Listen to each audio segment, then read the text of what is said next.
Et bonsoir les amis, merci d'être déjà devant l'écran avec nous. Ce soir, Rêve de jeu, en compagnie d'Avermedia, notre sponsor, reçoit Raphaël. Raphaël est un éditeur comme on en fait peu.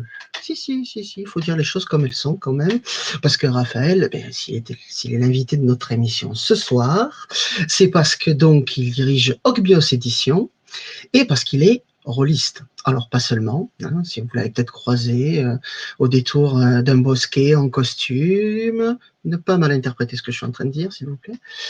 Le fait est que cet homme-là a assumé à ce jour un certain nombre de personnages, un certain nombre d'organisations, un certain nombre d'événements, et aujourd'hui, on va lui demander s'il est influencé par son expérience de rôliste, par son vécu de rôliste, dans sa carrière d'éditeur. Merci d'accueillir avec moi Raphaël.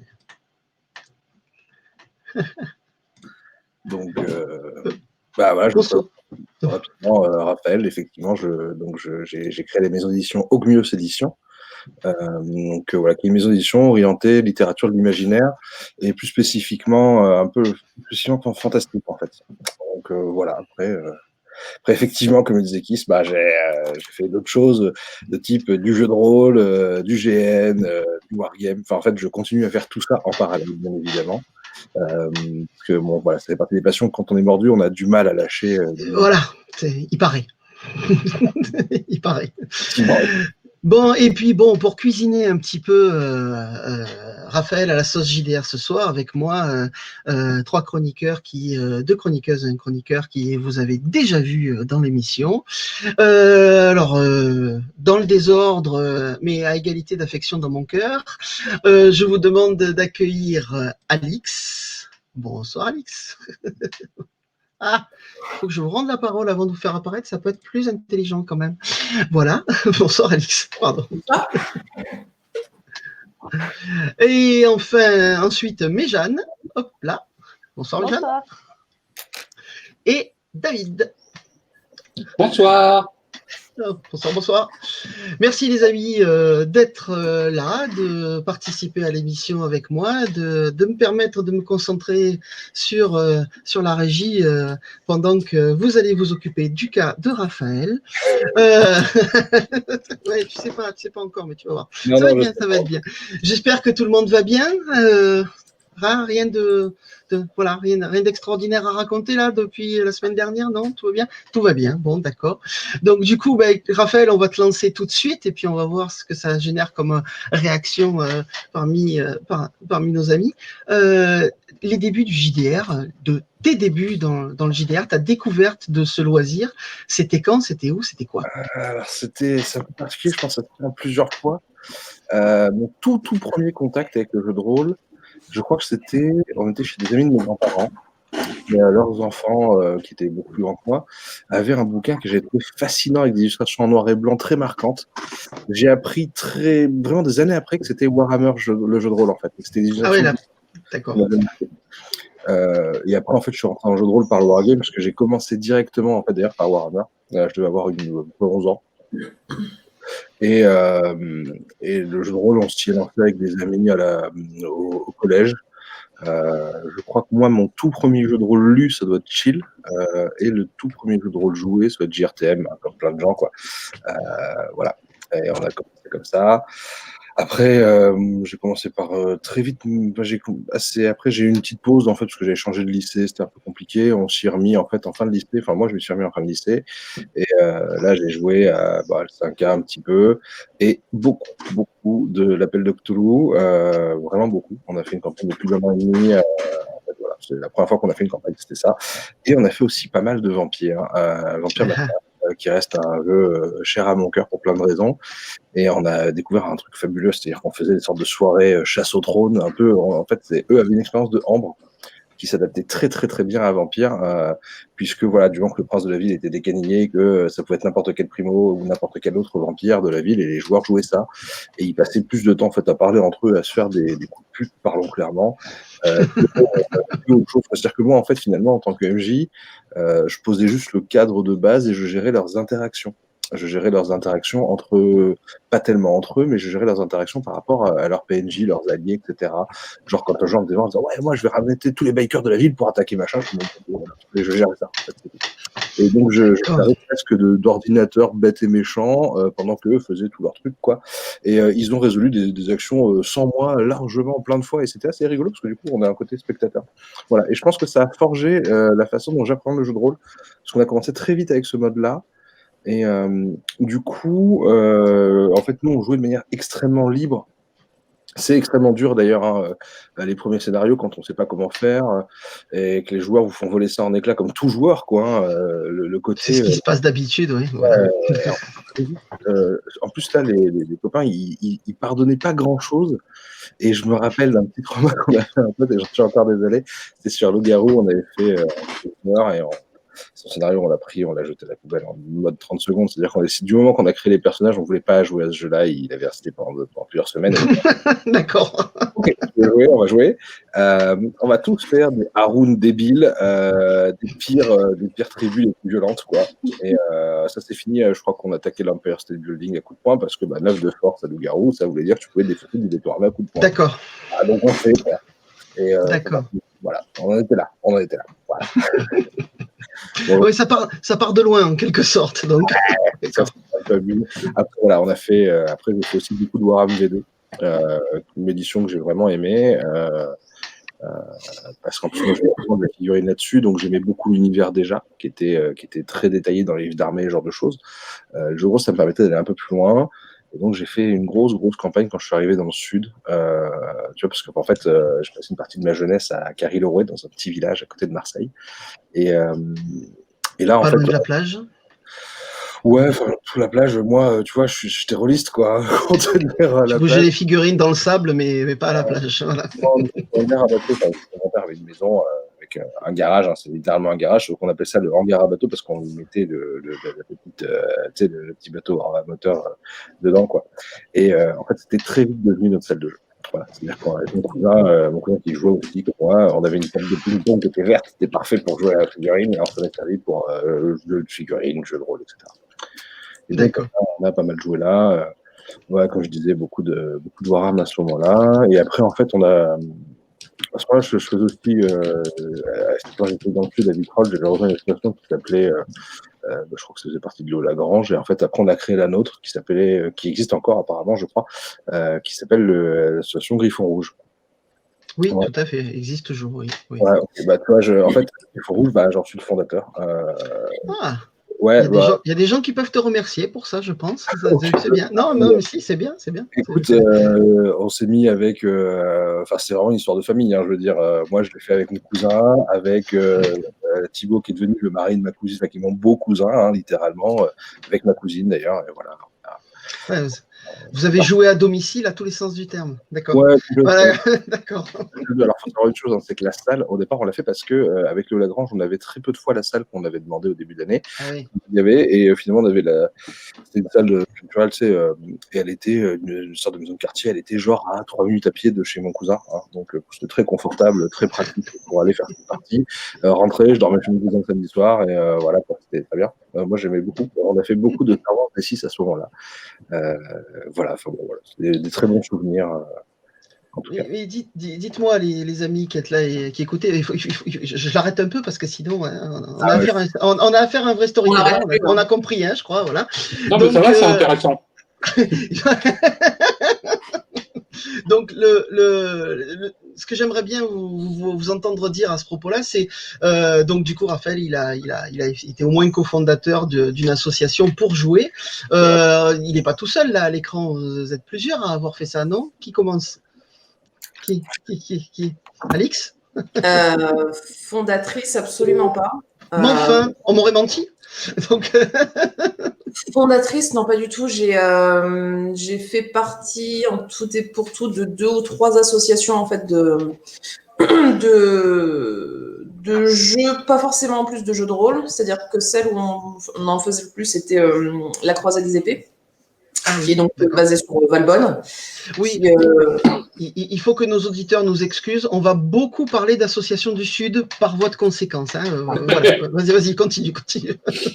Oui, c'est complètement dans le film 06, donc Valbonne, où on faisait du jeu de rôle très régulièrement. Et après, je suis partie chez les Comtes de Provence, où là, on organise en fait des jeux de rôle grandeur nature. On fait pas du tout de jeu de rôle sur table. Contrairement à la Croisée des Épées qui fait du jeu de rôle sur table 2 fois par semaine et qui organise également des jeux de rôle grandeur nature. D'accord. Donc voilà. Mais voilà, après, j'ai fait partie de manière pas vraiment active d'autres associations, mais c'est les 2 principales dans lesquelles j'ai pu participer en tant que membre du bureau et tout. Voilà. Mais Jeanne? Oui. Alors moi, pareillement, hein, je connais toutes les associations dont Alix a fait partie. J'ai été pendant pas mal de temps sur les Voies des Dolons. Donc c'est une association de grandeur nature.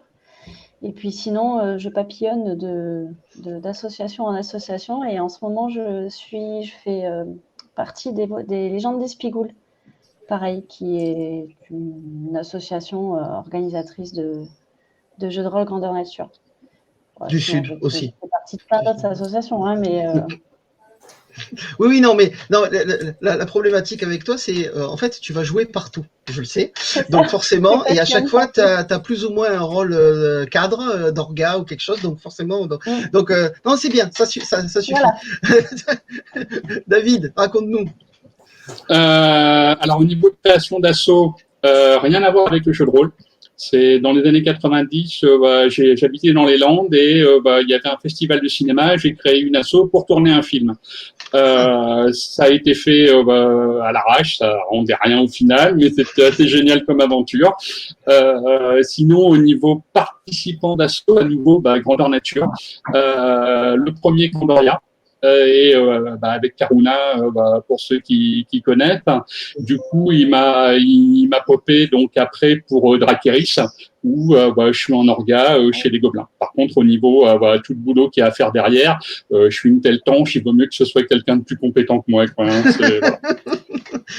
Du coup, tu es plutôt au scénar, en fait. Voilà, moi je suis scénar stupide. Ouais, en vrai, c'est déjà du taf. Oui, honnêtement, oui, c'est vrai que voilà, c'est déjà du boulot, mais quand tu vois, je dis toujours, les scénaristes et tout, les gens, on les met un peu sur un piédestal et tout. Quand tu vois le boulot que les mecs ils font derrière au niveau de l'infra pour construire les décors, avec sans scénar, tu pourrais jouer. Alors que sans infra, c'est pas. Donc pour moi le big respect justement, c'est pour toutes ces personnes qui en amont font tout ce travail qui est absolument monstrueux. Moi derrière, j'ai l'impression de oui, c'est du travail, mais par comparaison, moi, je me sens vraiment tout petit quoi. Hein, ça c'est clair. Ouais, de toute façon, la différence majeure par rapport au jeu sur table, elle est là. Hein, elle est dans le sentiment d'immersion qu'on réussit à partager, à faire partager. Et alors, moi, j'ai toujours tendance à faire un big up aux joueurs et joueuses en eux-mêmes, parce que si déjà leurs costumes sont à la hauteur, vu comment certains et certaines s'envoient sur leurs costumes, ça fait déjà une grosse partie du travail. Mais de fait, c'est surtout un enjeu logistique et d'organisation du grand jouet, du grand jardin de jeu, de l'endroit où on se trouve. Et presque c'est le scénario qui est un meuble au milieu. C'est assez vrai. C'est assez vrai. Plus ou moins vrai, mais c'est assez vrai. D'ailleurs, du coup, ça permet de faire une pseudo-transition, mais ça marche sans doute surtout là. Ailleurs, je ne sais pas, vous allez me dire. Hein, mais il y a un enjeu scénographique en jeu de rôle grandeur nature. Et moi, j'aime bien rapprocher ça d'un certain nombre d'enjeux en littérature, en fait. Parce que on raconte une histoire, on écrit un roman, on écrit des nouvelles, on raconte une histoire. Du moment qu'on est censé écrire un scénario qui va être joué par des personnages, dans lequel les personnages vont être interprétés par d'autres, on les écrit pas soi, si on les imagine, mais après ils vont être donnés à quelqu'un d'autre. Et dans cette situation, il y a une posture. Je trouve que ça ressemble au metteur en scène pour le cinéma ou le théâtre, et je trouve que ça ressemble à la posture de l'éditeur en ce qui concerne la littérature. Ton sentiment éventuellement sur cette comparaison tout à fait bancale, je le conçois parfaitement. Raphaël, dis-nous tout. Ça dépend dans quel contexte tu édites. C'est-à-dire que quand tu édites, il y a plusieurs façons, entre guillemets, façons de faire. Le schéma, je dirais, un peu plus classique, finalement, c'est, tu vois, c'est que tu as un auteur ou une autrice qui va t'envoyer son texte, qui est un texte brut, un manuscrit complet, et s'il te plaît, tu vas l'éditer. C'est-à-dire que l'éditer, c'est pas juste le prendre et le publier. Non, ça, je sais. Ça, n'importe qui peut plus ou moins le faire. Hein, je veux dire, ça demande certaines compes, bien évidemment, mais ça peut s'acquérir assez vite. Par contre, l'éditer, c'est-à-dire retravailler le texte, retravailler aussi le cadre, le scénario, cette phase de relecture éditoriale. Pour moi, du coup, tu vois, on est hors cadre par rapport à ça, parce que justement, l'auteur a déjà tout avancé, si tu veux. C'est-à-dire que l'auteur ou l'autrice, encore une fois, voilà, pas faire de sexisme, j'utilise le mot générique, hein, mais globalement, voilà, quand un auteur a écrit un texte, c'est une question sur le live. Est-ce que c'est chronophage Morgan Jane? Bon, un petit peu comme ça. Mais pour revenir sur les romans, ouais, en fait, du coup, comme les scènes sont déjà faites, globalement, tu vas juste avoir effectivement un regard, entre guillemets, soit correctif ou améliorateur. C'est-à-dire que ton but, quand tu prends un écrit comme ça, c'est de faire en sorte que les scènes, elles fonctionnent toutes. Il y a des fois des auteurs qui font ça déjà très bien, où t'as peut-être moins de travail en tant qu'éditeur, moins de conseils. Et il y a des fois où il y a des scènes qui vont être un peu plus bancales et qu'on va reprendre. Et donc du coup, la différence avec le GN, pour moi, c'est que le GN, les scènes, en fait, tu vas juste écrire. Enfin, c'est comme ça que quand je regarde, parce que à côté du Griffon Rouge, j'ai aussi créé une autre asso. Enfin, j'ai participé à la création d'une autre asso qui s'appelle l'Arène de l'Oubli. On est organisateur de GN, quoi. Et où j'ai occupé globalement la fonction scénariste, responsable globalement du projet, avec tout le monde qui aide, quoi. Hein, mais l'effort de coordination était souvent entre moi et ma compagne Fanny, qui on a géré ça à deux, quoi. Et je parle juste de la coordination, parce qu'en GN, ça ne gère pas du tout à deux, par contre. Je veux dire, moi GN, tous les copains de l'arène, tous les autres orgas, enfin ça se fait pas, hein, ça n'existe pas. Donc voilà. Mais effectivement, les scènes, tu les as écrites dans le GN, tu vas prévoir un cadre en disant, tiens, voilà, moi je veux une super scène, je vais faire je vais faire une scène, genre un enterrement, on va faire une apparition en esprit. Tu sais ce que tu vas faire, et après, comme les joueurs ils vont interagir avec ça, finalement, la scène va tellement t'échapper. Ah oui, tu sais pas. Oui, tu sais pas. Rien, t'as pas de. Et donc, du coup, en fait, tu as cette obligation, je trouve, qui est propre au GN, qui est assez complexe, qui est même encore plus que le JDR, parce que le GN, finalement, JDR aussi, ça peut totalement t'échapper, mais tu vas rattraper à la parole uniquement, parce que tu vas pouvoir décrire et interagir en réfléchissant rapidement. Alors qu'au GN, tu as toute la partie infrastructure aussi. Tu as tout ça qui va intervenir. Par exemple, tiens, je vais faire une scène avec de la pyro et tout. Bon, le type, il dit, finalement, non, parce que les joueurs, ils ont décidé de pas la faire. Nous, c'est un vécu très, très. Il y a 3 ans, notre dernier GN, c'est ce qui s'est passé. Tu vois, on avait une scène. Les joueurs, en fait, avaient prévu de faire un enterrement eux-mêmes. C'est-à-dire que la scène, c'est eux qui l'ont créée, c'est même pas nous. On l'a pas scripté, rien. Et donc, on se greffe à ça, on va rebondir sur ce qu'ils font, on va donc envoyer nos techniciens poser de la pyro à l'endroit où les joueurs comptent faire la scène. Et pendant ce temps, on va réussir à délayer un peu les joueurs en leur faisant un peu marcher, en arrivant. Là, les joueurs, après, il y a toujours une masse d'inertie. Hein, oui. Ceux qui jouent savent. En plus c'est long à se mettre en branche. C'est-à-dire qu'entre le type qui dit il faut partir, il y a la scène, machin, on va faire ça. Ah ok, attends, je prends mon épée. Ah mais attends, moi j'ai oublié ma boisson. Ah mais attends, il faut que j'ai un petit coin. Enfin, je veux dire, Quoi, ça ressemble à une cour de récré, tu veux dire? C'est bizarre. Du coup, nous, ça nous avait un peu laissé le temps. On a commencé, donc on a envoyé, on avait la chance, c'est qu'on a une personne qui est diplômée, qui avait son K4, qui est le diplôme d'artificier, qui, avec un autre collègue à lui, ils sont allés à 2 ou 3, je crois, monter la scène, intégrer de la pyro rapidement, etc. Et tout ça pour que les joueurs, en fait, ils partent. Et au bout d'un moment, il y a un autre groupe qui vient, qui dit non, vous faites ça, c'est pas normal, c'est pas bien de le faire, parce que les dieux n'existent pas, c'est un détail du game. Et du coup, ils l'ont pas fait. Donc en fait, tu vois, là, par personne bossé pendant 20 minutes à l'arrache, 20 minutes à l'arrache totale, en plus, tu as vécu un peu des trucs dedans. Et tout ça pour dire au Toki quand tu regardes, dire à tes potes, parce que c'est aussi avant tout des potes, dire Fred, t'as bossé pour rien, je suis désolé. Les joueurs. oui. Et là, tu vois, t'as le mec qui te répond, il dit ouais, mais on peut pas la forcer. Non. Ouais. La différence, c'est que ça, dans un roman, tu vois, si la scène, on a envie qu'elle se passe, elle se passe. Eh oui. T'as pas tu vois, la seule. Mais, Alix, du coup. Oui, Alix a quelque chose elle a envie de réagir à ça. Vas-y. Je suis totalement d'accord parce que ce que tu disais par rapport au début, comme quoi un GN et t'as ton scénario et tu vas emmener tes joueurs ou quoi, ça dépend en fait du type d'organisation que tu veux y donner. C'est-à-dire que tu as l'organisation plus dirigiste avec voilà les scènes qui sont parfois forcées, parfois imposées. Alors il y a les scènes qui servent le scénario général et puis il y en a d'autres, même si les joueurs, parce qu'on sait très bien, on leur dit vous allez du point A au point B. On a trouvé le point N, ça a l'air d'être cool, hein. On a décidé d'y aller. Là, il te savate complètement ton scénar et tu te dis ok, et là, il va falloir réagir. Et ce genre de choses, en fait, voilà, c'est soit tu leur mets un carcan et tu leur dis non, les gars, je vous ramène au point B, vous n'avez pas le choix, ou alors tu t'adaptes avec les moyens du bord, avec toute la logistique que tu as, tu regardes dans ton camp PNJ, tu te dis ok, j'ai besoin de 8 mecs, mettez des masques de gobelins maintenant, et tu les fais enchaîner. Et ça, voilà, ça dépendra en fait vraiment de ce que tu veux faire jouer à tes joueurs. Soit ceux qui sont complètement maîtres du scénario dans les grandes lignes, on va dire, soit c'est quelque chose de beaucoup plus dirigiste. Et en fait, ça correspond à différents types de joueurs. Il y en a qui aiment, il y en a qui n'aiment pas l'un comme l'autre type d'organisation.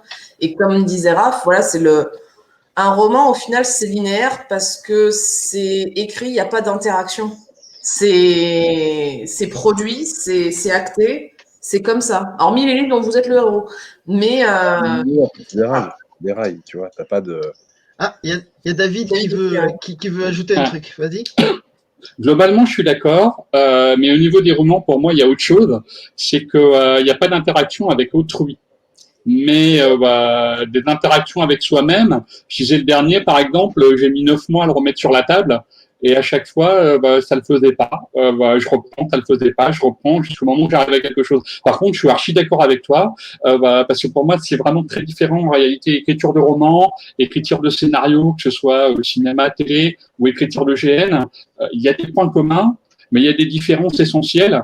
En GN, quand je monte des persos, c'est toujours sur des modes de portrait, de façon à garantir que derrière, les joueurs puissent faire justement ce qu'ils ont envie. Là, ils me le renvoient, et à ce moment-là, il y a cette fameuse interaction dont tu parlais, cette synergie, qui fait que toi, tu construis sur leurs conneries, et tu rajoutes tes propres bêtises, et du coup, ils remettent les leurs, et à ce moment-là, tu montes quelque chose, et là, tes joueurs, ils arrivent, ils disent « Oh, trop génial, en plus, j'ai adoré que tu aies fait ça et tout, machin, c'était mon idée. » Je dis « Bah oui, écoute, vous êtes là pour ça, justement, on joue ensemble, en fait. » C'est toute la différence, ouais. Et c'est génial. Ça, c'est super important ce que tu viens de dire. On joue ensemble. C'est un truc que je trouve qu'on oublie un peu de temps en temps. Et c'est important dans le GN particulièrement, mais sur Julia sur table aussi. C'est deux activités ludiques que je trouve super intéressantes parce que justement, en jouant, tu vas avoir des interactions avec les autres. Et c'est des interactions que je trouve super intéressantes parce que justement, c'est ensemble.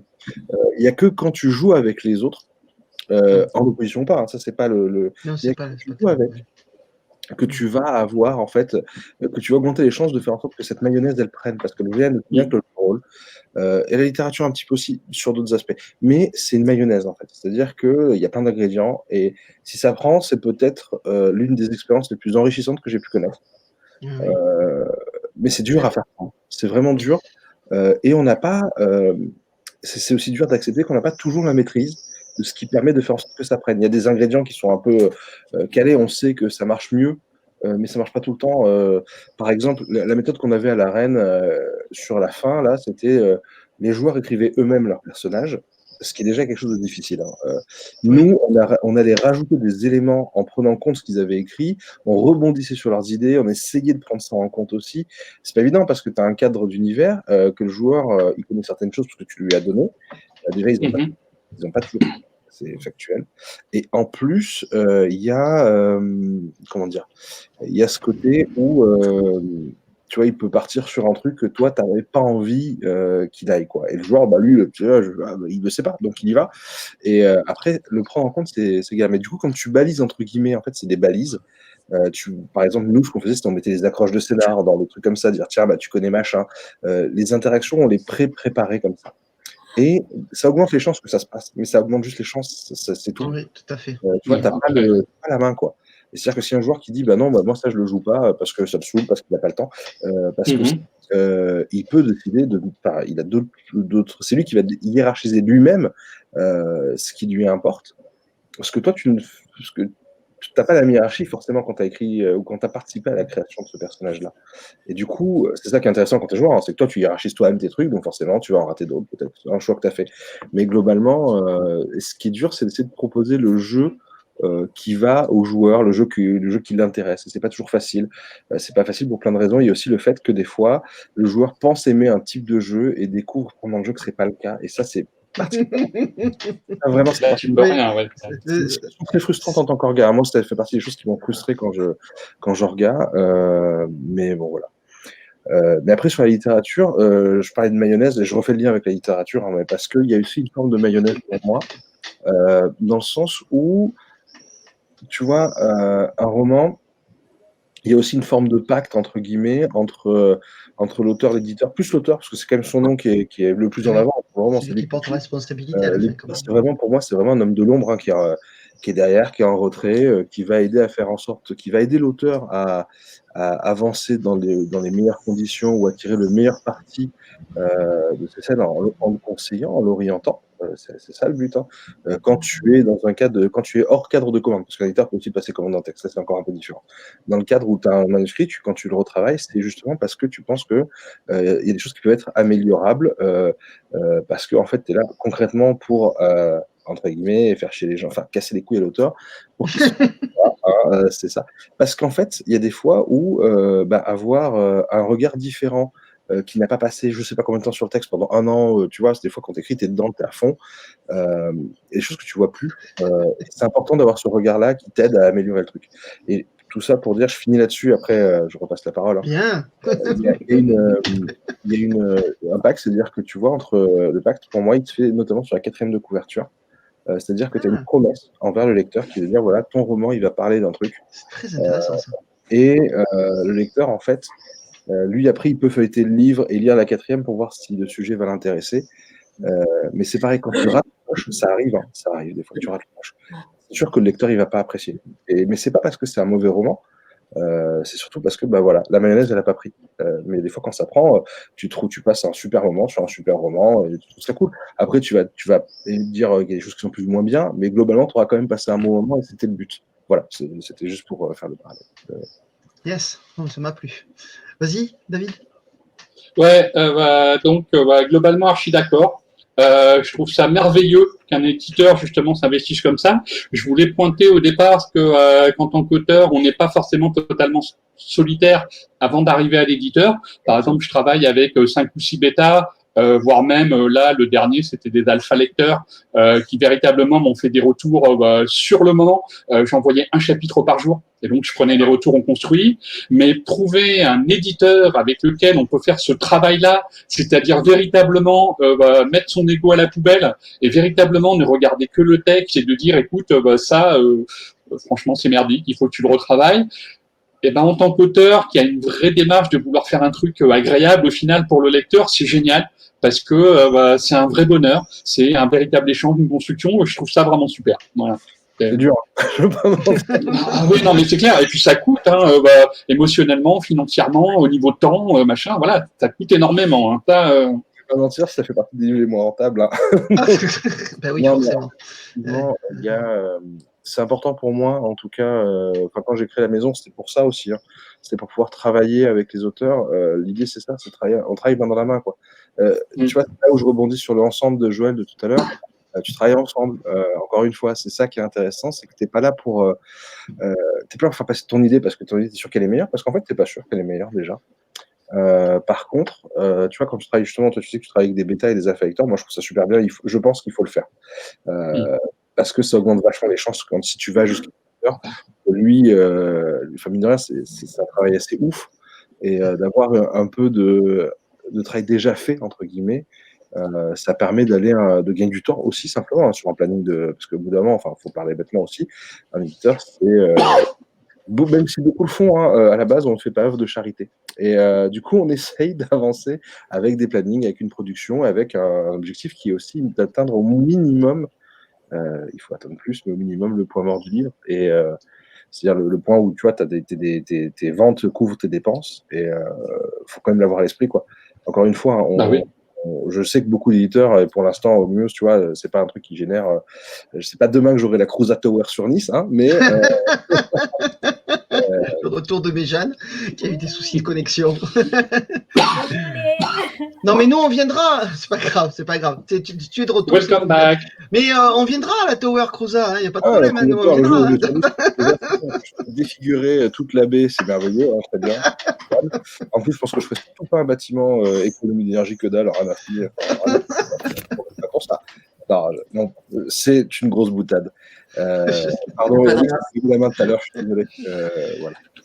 Je peux partir sur autre chose. Voilà, il me semblait bien que tu voulais dire quelque chose. Vas-y, Alix.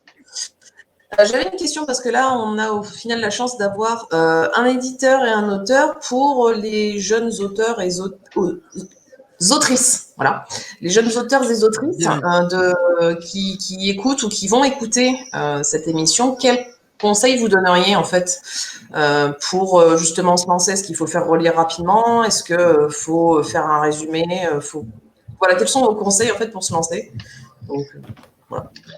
Allons-y. Raphaël, vas-y. Alors, juste un petit point très bref. Oui, alors moi, je parle de mot autrice qui est particulier. C'est volontaire, parce que c'était le mot avant Richelieu, en fait, tout simplement. C'était le mot qui était utilisé en français, et Richelieu le considérait que bon, c'était quand même pas très bien qu'une femme fasse autre chose, et l'a enlevé du vocabulaire, et du coup, il est revenu en français sous la forme de auteureux, et ouais, bon, et puis en même temps, la racine latine fait dire que c'est autrice, même si c'est la forme la plus belle.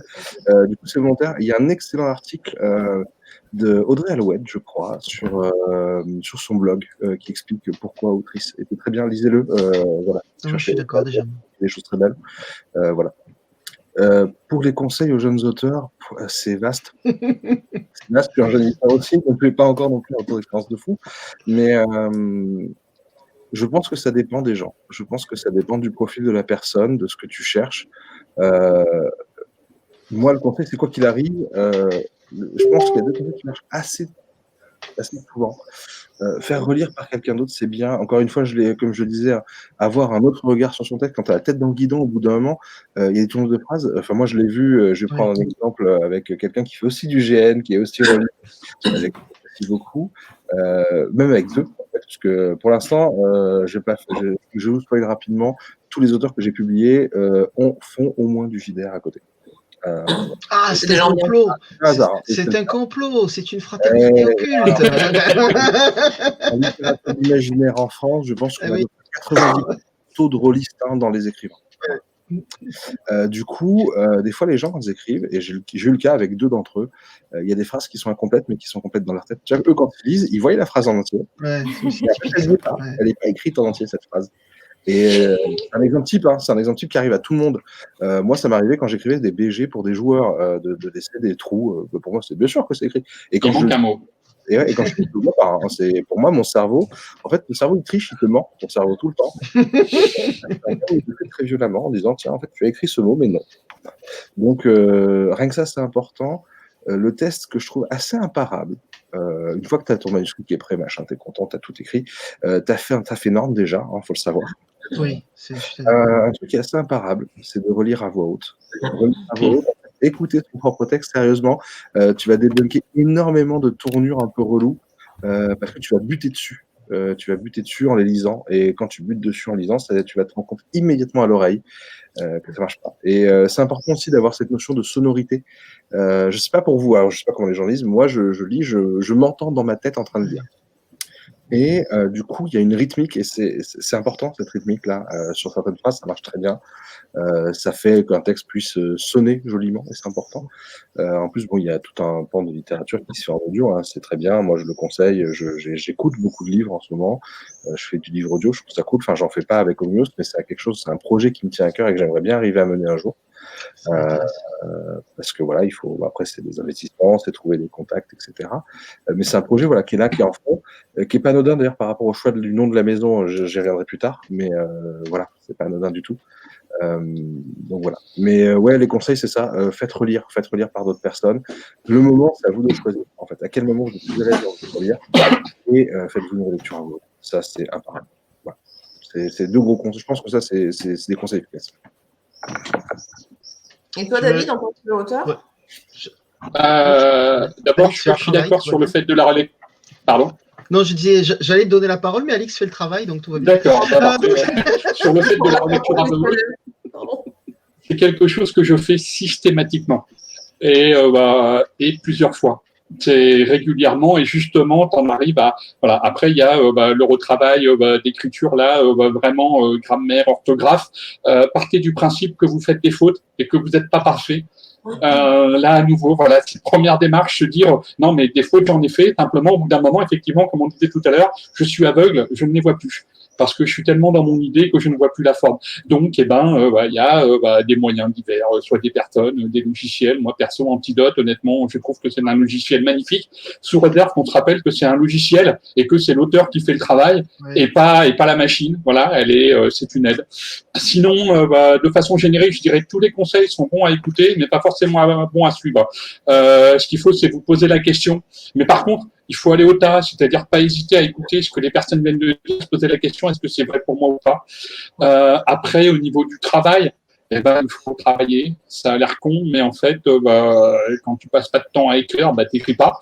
C'est un pléonasme, mais en réalité, tu te rends compte que 6 mois plus tard, t'as rien fait et ça le fait pas. Sinon, se renseigner sur les personnes auprès de qui on va vouloir contacter, on va vouloir avoir une démarche. Parce que si la personne n'est pas dans ton trip, ça va mal se passer. Tu vas être vexé parce que voilà, mais en réalité c'est de ta faute. Hein, c'est toi qui t'es pas rendu compte que les guides de voyage ça marchait pas super au niveau de l'astronomie. Donc voilà. Merci. C'est un exemple, mais qui est très vrai. Oui, se renseigner sur les maisons où on envoie des manuscrits quand tu es auteur. C'est important d'aller voir ce que la maison publie. Et souvent, les maisons, elles te disent envoyer un manuscrit quand une maison te dit explicitement qu'elle n'en reçoit pas, c'est une destruction de mail immédiate assurée. Moi, c'est ce que je fais. C'est sympa. Je veux dire, il y a encore 2 mois de ça, j'avais fermé les souscriptions parce que j'avais trop de textes à traiter. J'en ai reçu pendant ce temps, je les ai pas ouverts, je les ai détruits. Voilà, c'est méchant, hein, c'est moche pour les gens, mais l'instruction elle est écrite sur le site. Au bout d'un moment, il y a aussi une réflexion, elle est débile et je le sais très bien qu'elle est débile, mais de se dire si la personne n'est pas capable de lire ça, comment va-t-elle être capable de lire mes commentaires? C'est assez. Oui, non, mais c'est très clair. Oui, et puis c'est le passage au niveau professionnel. C'est-à-dire voilà, c'est ce que je voulais dire. Pardon. Non, mais c'est le passage au niveau professionnel. C'est-à-dire qu'à un moment donné, si tu espères être édité par quelqu'un d'autre, ça veut dire que tu acceptes de n'avoir que la posture d'auteur. Et c'est tout. Et peut-être que d'ailleurs, ça fait partie des trucs qui manquent dans le discours à tenir. C'est-à-dire, voilà, tu es auteur, tu es autrice. Du coup, y a quelqu'un d'autre qui va faire le boulot de l'éditeur. C'est normal, puisque c'est pas toi. Voilà. Mais ça, je pense que c'est un mal relativement français. Je pense. Mais bon, ouais. Vas-y. Ouais, sur ce point-là, effectivement, il y a tout un boulot que tu vas pas faire toi. Après, faut pas oublier que c'est quand même ton texte. Alors oui, effectivement, l'éditeur va faire plein de choses dessus. Et moi, par exemple, alors là, c'est vraiment un truc que je fais. Je sais que ça se fait ailleurs aussi pour toutes les autres auteurs, toutes les autrices. Mais tu vois, rien que sur les couvertures, c'est important. Moi, j'envoie les rough, en fait, les brouillons aux auteurs, aux autrices pour qu'ils valident, qu'on soit bien d'accord. C'est-à-dire que même souvent, avant d'envoyer le brief à l'illustrateur ou l'illustratrice, je vais l'envoyer à l'auteur ou l'autrice pour qu'on soit d'accord au moins sur ce qu'on demande, pour pas qu'il y ait des surprises. C'est important. Moi, je trouve que c'est important en fait qu'un auteur ou qu'une autrice, tu vois, quand je travaille avec, se sente bien, sente que on est là, à ce qu'on écoute aussi, et que c'est un travail commun.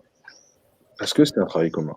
Si on travaille main dans la main, on sera de toute manière plus efficace déjà. Ça veut dire qu'on s'empêche pas d'avoir un contrat en bonne et due forme et qu'il soit très bien cadré, c'est très important. Mais je pense que ce côté travail main dans la main, on travaille ensemble dans un but commun, ça permet d'être le fait de la contribution Ce but étant la publication d'un ouvrage et le fait qu'il se vende, que les gens le lisent. Et pour ça, voilà, c'est important. Et je pense que c'est important si la personne qui a écrit se sent bien avec l'objet livre qu'elle va avoir aussi à la fin. Alors, sans dire qu'il faut faire tout selon ces directives, parce que, encore une fois, il y a une gestion derrière en tant qu'éditeur. Dans un tas de choses, hein. Ça peut être simplement de dire une quatrième de couverture, c'est pas un extrait. Une couverture, voilà, moi, par exemple, j'essaie de faire des quatrièmes de couverture. Avec au mieux, c'est 100-150 mots max, parce qu'il faut que ce soit court. Il faut savoir qu'en librairie, le temps de décision pour l'achat d'un livre, c'est en moyenne 2 secondes. Hein, donc, tu imagines bien que les gens, 2 secondes, c'est pas le temps de lire ces mots-là. Hein, faut le savoir. Donc, il faut que ce soit aussi assez joli, agréable à l'œil, etc., écrit assez gros. Il y a tout un tas de critères qui sont, pour le coup, des critères purement commerciaux. Là, hein. Je veux dire, à aucun moment, je parle du style qui est joli, à aucun moment, je parle de la qualité des personnages, de la qualité du scénario. Ce qui est important, encore une fois, dans la quatrième de couverture, c'est une forme de pub, quoi. Et ce que tu vas retrouver, d'ailleurs, c'est ce que je disais avec ce pacte, et là, je refais le lien avec le GN ou JDR. Quand tu fais une lettre d'intention en GN, par exemple, c'est ça. C'est de dire, moi, l'intention que j'ai, c'est ça. Et ta quatrième de couverture, elle reprend la même chose, finalement. C'est-à-dire, dans mon livre, tu vas trouver une enquête policière. Si tu trouves pas ça, tu vas être blasé, quoi. Tu vois, tu te dis, putain, tu vas voir, c'est la publicité mensongère, parce que j'étais trompé sur la marchandise. Exactement. Les amis. C'était vraiment le sentiment, hein, tu le dis en blaguant, mais c'est vrai que. Ah, mais complet, attends, c'est totalement de la pub mensongère. Excusez-moi, les amis, moi je vous écouterai, mais alors longtemps, hein, mais il se passe des trucs dans le chat. Il y a une question qui attend depuis 20 minutes qui concerne le GN. Comme on est une émission qui parle de jeux de rôle au départ. Alors, avant de revenir sur notamment les auteurs que tu as publiés et éventuellement les romans donc, qui sont chez Ogmios et qui peuvent servir d'inspi pour différentes tables de jeu, j'ai quelques idées, donc voilà, je vais te faire un petit quiz, un auto-quiz, tu vois. Mais en attendant, regardez la question qu'on nous pose. Percevez-vous une différence entre le joueur de GN d'il y a 10 ans et le joueur d'aujourd'hui? Les attentes sont-elles différentes? Et c'est une question de Torcrine. Alors, qui commence? Allez, moi j'aime parler, je veux bien. Allez, vas-y, reprends. Vas-y, c'est bon. Fatalement, oui. Je pense qu'on va dire la même chose. Ouais, on va être à peu près d'accord, mon avis. Il y a une évolution, en fait, simple. Il y a 10 ans, on n'attend pas la même chose que maintenant. C'est la base. Donc oui, les attentes, elles ont évolué. L'impression que j'ai globalement, c'est qu'il y a plus d'attentes. Moi, voilà, dans le passé, ça m'a un peu saoulé, même. Il y a eu je trouve que ça a été un peu loin même à un moment. C'est un moment que j'ai pas refait de GN en fait depuis que ma petite est née. Ce sont des choses qui arrivent. Mais globalement, ouais, c'est des choses qui arrivent. Et après, oui, il y a des attentes qui ont évolué parce que au début, c'est comme tout en fait. Le GN, si tu réfléchis, c'est une activité qui est assez récente. Les premiers GN en France, c'est quoi? C'est dans les années 80 par là, tu vois. Je pense pour les premiers. Du coup, c'est pas vieux, donc tu vois, tu as une pratique qui va évoluer avec le temps, simplement. Ouais, je dis que c'est pas vieux, parce que tu vois, je suis né dans les années 80. Il y a quelques années, j'aurais pas dit la même chose. Mais non, en fait, c'est une pratique qui évolue dans le temps, ce qui est logique. Simplement, tu as des moyens techniques qui évoluent aussi. Et donc, forcément, ça me paraît pas déconnant. Après, ouais, il y a des attentes, il y a eu une forme, je crois, de professionnalisation, entre guillemets, c'est-à-dire que les associations qui ont proposé du GN, toutes, à un moment donné, ont fait des efforts, ont cherché, en fait, à plaire aux joueurs. À faire en sorte que, en 10 ans, je pense que c'est un postulat qui était le cas pour beaucoup d'assauts. Là, je parle peut-être pour rien, mais c'était le cas dans les assauts que j'ai connus, en tout cas, de dire « je veux faire le GN où moi, j'aimerais aller ». Et ça veut dire, mais vachement de son temps, parce que si tu as envie d'aller, tu as envie, quand je regarde ça de temps en temps, ça fait du bien, de dire, tiens, moi je veux un GN où ouais, les mecs ils vont être à l'écoute de mon perso, où je vais avoir du jeu, où je vais avoir des beaux visuels. Et ça, je pense que ça fait partie, les beaux visuels, vraiment, ça fait partie des trucs où je suis assez certain d'avoir vu une vraie grosse amélioration. On a vu aussi l'arrivée de pros, c'est-à-dire de gens qui vont vendre du matos de GN, qui vont faciliter le fait pour les joueurs d'avoir des beaux costumes, d'avoir des belles armes. Moi, je me rappelle la première épée que j'ai faite moi, on l'a qualifiée à juste titre de belle à tarte, tu vois, ou de belle à pizza, si tu veux, parce que c'était une épée à deux mains, hein, donc c'était plus de grand Miko.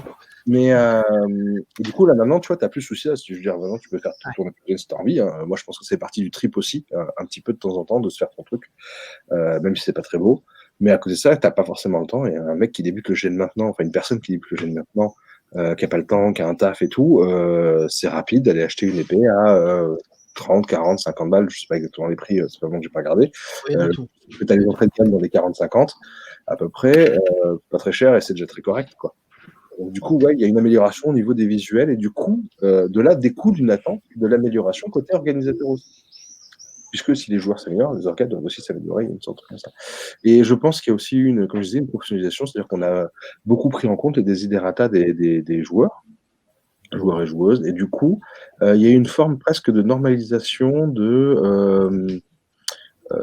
c'est-à-dire qu'il ne réglait plus une PAF, il devenait un peu trop client. Moi, à mon goût, c'est ce qui se passait sur la fin, avant qu'on ne fasse plus trop de gêne avec l'arène, on fait encore des merdes, mais c'est là maintenant, pour cause de l'arrivée de massif. Donc, mais effectivement, ouais, il y a ce côté-là où les gens attendaient de plus en plus et se comportaient un peu comme des clients avec parce que toi, tu fais des trucs, beaucoup de gens sont issus du milieu pro et appliquent des choses qu'ils ont vues chez les pros, notamment dans la gestion de projet, etc., avec des questionnaires qualité à la fin, etc., pour progresser. Les joueurs ont vu du coup une forme de vraie professionnalisation et se sont comportés du coup comme des clients pour partie d'entre eux, heureusement partie, pas tout le monde. J'ai vu aussi de très très belles choses, de très très beaux coups de main de la part de joueurs, des choses que je n'oublierai jamais tellement ça fait du bien et qui redonne confiance en fait. Mais il y a eu un moment, ouais, j'ai une partie des joueurs, en tout cas sur les gènes que nous on a fait avec la reine, on a eu un peu des déboires là-dessus, ça nous a un peu fait mal, quoi. Tu vois, les commentaires, ouais, mais ça, c'est pas normal. Normal, mec, on fait déjà ce qu'on peut.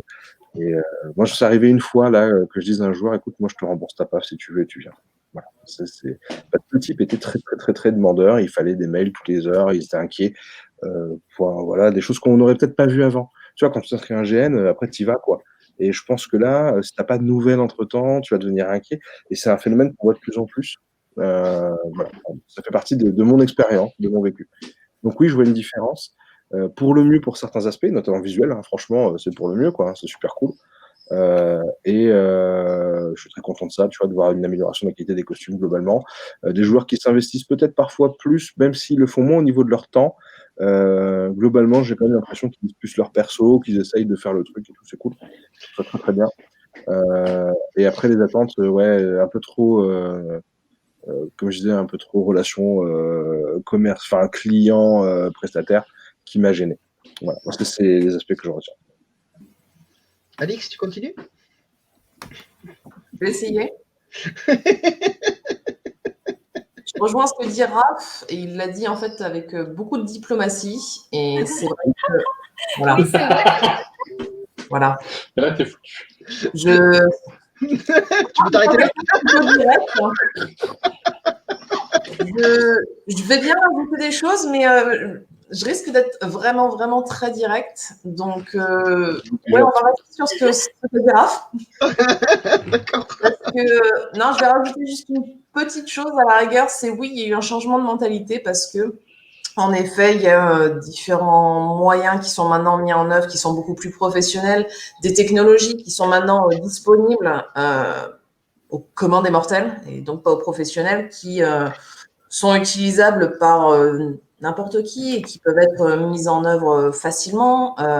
Et tout ça fait que les gens, oui, ont des attentes supérieures. Maintenant, quand on voit, par exemple, les escape games, quand on voit le tarif que ça prend pour 1 heure de jeu, mais tu as quand même tous les mécanismes qu'on a utilisés, hein, de toute manière. Hein, c'est toutes des choses qu'on a utilisées en gène depuis des années. Et on se retrouve à avoir, par exemple, des commentaires de ah oui, mais 3 jours de GN dans un super lieu, avec avec tous les repas, et puis on dort et dans des conditions fabuleuses. Mais c'est trop cher, en fait, 120 balles. Ah! Et 20 balles, 30 balles, 40 balles dans une escape game de 1 heure. Ok, soit. Bon, en fait, voilà, c'est des changements de priorité, des changements d'envie, des changements d'attente qui sont tellement éloignés de ce qui se faisait il y a 10 ans, les escape games, ça n'existait pas. Les gens ont des envies très, très soudaines, ils veulent tout de suite. C'est aussi la faute des réseaux sociaux, c'est aussi la faute de Google, même sur les Non, moi, je balance Amazon, vraiment, là. Ah, mais complètement. Il y a une immédiateté maintenant qui est nécessaire. Et en effet, les joueurs ont aussi cette différence de mentalité depuis 10 ans où c'est de l'attente immédiate. En fait, leurs besoins et leurs envies doivent être répondus immédiatement. Alors que quand on envoyait un BG il y a 10 ans, on est d'accord, on avait notre retour de BG sur site dans Oui, notre presque, petit ouais. Voilà. Maintenant, Est-ce ils sont pas. qu'il Vas-y. y a 10 ans, on écrivait tous les BG? Il y a 10 ans, moi, il y avait les joueurs qui écrivaient leurs BG. Enfin, dans l'assaut où j'étais, quoi. Mais Non, mais c'était déjà pas la même chose, pas le même investissement. Je suis d'accord avec C'était, les jeunes sur cet exercice d'écriture de BG. Nous, à la Reine, on a toujours fait ça. Les joueurs écrivent leur BG, après on leur fait un retour dessus. C'est juste que pourquoi les gens de plus en plus, les orgas écrivent les BG, je pense que ça leur prend moins de temps que de faire cet exercice-là, en vrai. Ouais. En vrai, je le pense. Hein. Ouais. Ouais, je rajouterai quelque chose à ça. Ça dépend parce Oui, qu'il y a mais aussi, je rajouterai autre chose aussi. il y a Je aussi rajoute toute quelque une chose. connaissance du monde qui n'est pas dans les mains des joueurs, qui est plus rapide en fait de leur donner des infos. Mais de toute manière, il y a plusieurs écoles. On écrit des persos, on caste par rapport aux gens qu'on connaît ou suite à un questionnaire, ou alors on affiche tous les joueurs, tous les rôles, et puis les gens piochent les rôles qui les intéressent. Il y a quand même une différence de tiens, je vais faire mon shopping et je vais prendre ce rôle-là avec. Il y a tout un questionnaire, on demande aux gens ce qu'ils veulent. Il y a quand même certains allers-retours qui se font en discussion pour savoir ce qu'ils veulent. Et oui, c'est l'orga qui écrit. Ça change bien sûr les mentalités aussi parce que les joueurs s'attendent à des retours même un an à l'avance sur leur perso. Ils veulent des infos, ils veulent plein de choses. Et c'est encore voilà, ce besoin d'immédiateté qui se fait ressentir là aussi, quoi. Moi, ça me dérange. Là, on me dirait bon, bah, inscris-toi un gène, tu as ton retour de BG ou tu as ton BG sur zone.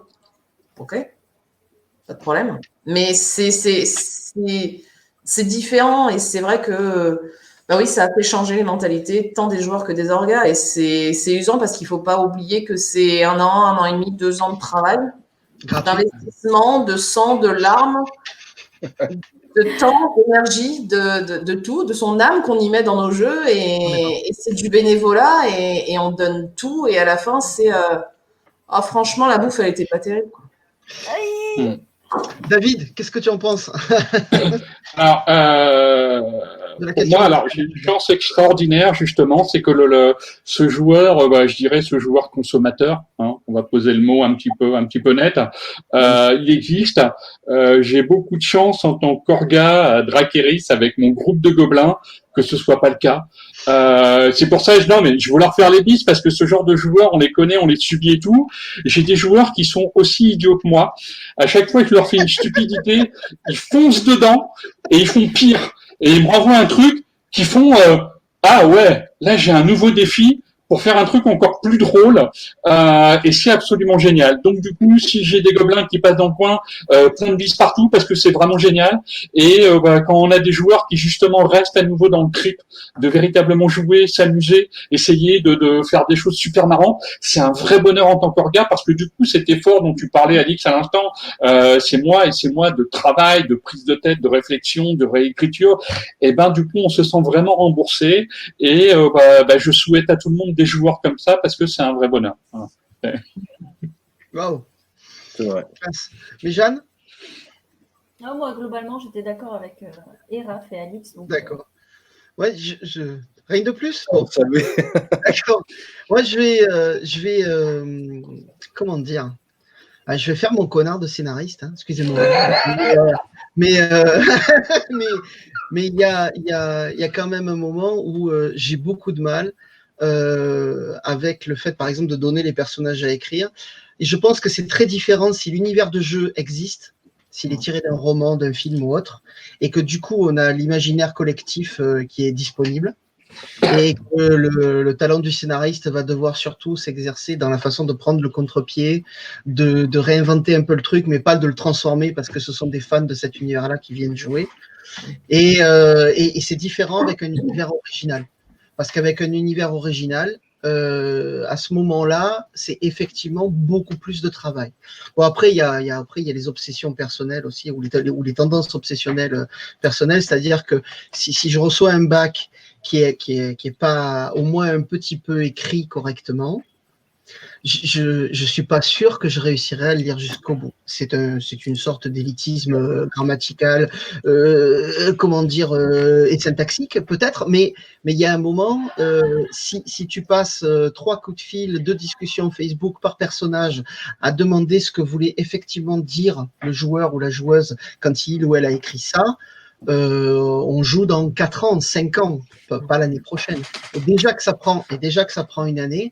Moi, je pense que pour vous rejoindre globalement, après on va recommencer à parler littérature, pour vous rejoindre globalement, il y a des situations différentes, il y a des contrats sociaux différents en fonction du contexte du GN. La lettre d'intention qui décrit le GN, un peu comme la 4e de couverture des romans, effectivement, si elle est claire, si elle annonce la couleur, bon, il y a quand même des gens qui la lisent pas. Hein. Il y a des gens qui viennent en bande. Il y a des gens qui viennent en GN pour continuer celui de la semaine dernière. Il y a des gens qui jouent les mêmes personnages d'un GN sur l'autre parce que justement, ils veulent continuer celui de la semaine dernière.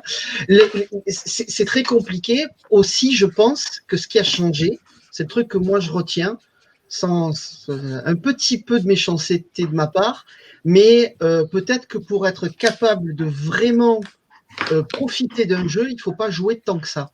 Et quand on se met à jouer tous les week-ends, eh ben, parce que c'est ce qui arrive parfois l'été. Hein. Parfois l'été, on organise un truc, et puis en fait, les gens qui viennent jouer, ils ont joué les 3 week-ends précédents. Et entre les week-ends, ils ont travaillé, normalement, comme tout le monde. Hein. Et donc, du coup, ils arrivent, ils sont fracassés. Ils sont fracassés. Et il vaut mieux qu'on arrive à ce moment-là pour éventuellement, comme disait David, voilà, jouer des gobelins, jouer un truc pas trop compliqué, un truc collectif qui repose sur la dynamique de groupe. Parce qu'à ce moment-là, si on vient jouer des intrigues de cours, même si on est bon, hein, même si on a du talent et tout machin, on va être pénible. En fait, on va être pénible pour les autres parce qu'on est fatigué. Et voilà, il y a un moment donné, peut-être qu'il faut se rendre compte d'un truc qui s'est passé en un peu plus que 10 ans. C'est que dans les années 90, les émissions de TV sur le jeu de rôle nous faisaient passer pour des satanistes qui accomplissaient des rituels dans des caves. On passait chez Mireille Dumas et Jacques Pradel et compagnie. Et puis, finalement, 20 ans plus tard, qu'est-ce qui se passe? Le GN est devenu un produit bourgeois. Au moins mainstream, pas forcément bourgeois, parce que j'ai un tempérament ouvrier qui s'exprime là, excusez-moi. Mais en tout cas, il est devenu mainstream, c'est-à-dire qu'il y a beaucoup plus de gens, dans beaucoup plus de catégories socio-professionnelles, beaucoup plus variées qu'avant, qui en font. Et du coup, en fait, la pression qu'il y a sur l'orga, la pression qu'il y a sur cette note d'intention, sur cette façon de décrire le GN qu'on organise, qu'on écrit et qu'on organise, elle est d'autant plus grande qu'en fait le public est devenu de plus en plus varié. Bon, la discussion me plaît beaucoup.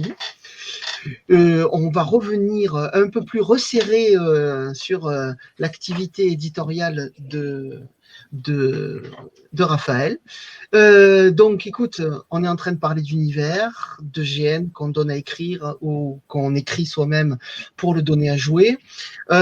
Tu as édité déjà un certain nombre d'auteurs.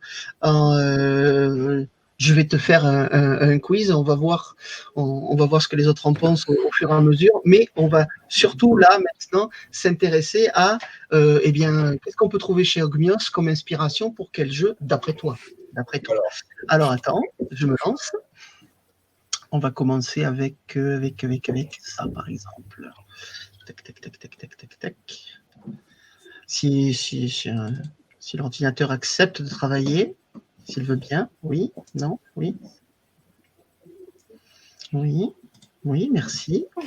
Oui, c'est bien ça, voilà. Ça marche aussi, Alix. Ah, pas mal. J'ai pas regardé. Ah, j'étais concentré sur mon truc à moi. J'ai pas regardé. Attention, vous allez tous devenir tout petits. Alors, parle-nous du voyageur onirique, s'il te plaît, Raphaël. Bah lui, c'est marrant parce que c'est le premier ouvrage Ogmios. C'est le premier pour une bonne raison, hein, c'est que l'auteur, je le connais extrêmement bien. J'avais dit tout à l'heure que j'avais fait une campagne de 1 an et demi de l'appel de Cthulhu. Guillaume était un joueur de cette campagne. Et le voyage onirique, c'est littéralement dans le mythe de Cthulhu, entre guillemets, dans le sens où c'est libre de droit, en fait, pour une grosse partie du mythe, en tout cas. Et ce qui permet à Guillaume d'avoir voulu rendre son hommage perso à lui, en fait, c'est sa vision, c'est ce qu'il avait envie d'écrire sur le mythe sur ce qui a été développé en partie par Lovecraft. Et bien que le mythe soit créé par Burnett, etc., évidemment derrière, mais voilà.